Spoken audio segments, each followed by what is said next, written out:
جب سورۃ الانعام کی یہ آیت اتری، جو لوگ ایمان لائے اور انہوں نے اپنے ایمان میں گناہوں کی آمیزش نہیں کی، تو آپ صلی اللہ علیہ وسلم کے اصحاب نے کہا، یا رسول اللہ، یہ تو بہت ہی مشکل ہے، ہم میں کون ایسا ہے جس نے گناہ نہیں کیا؟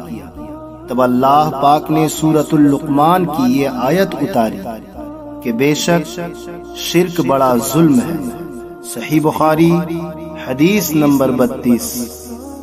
حضور اکرم صلی اللہ علیہ وسلم نے فرمایا، منافق کی علامتیں 3 ہیں: جب بات کرے جھوٹ بولے، جب وعدہ کرے اس کے خلاف کرے، اور جب اس کو امین بنایا جائے تو خیانت کرے۔ صحیح بخاری حدیث نمبر 33۔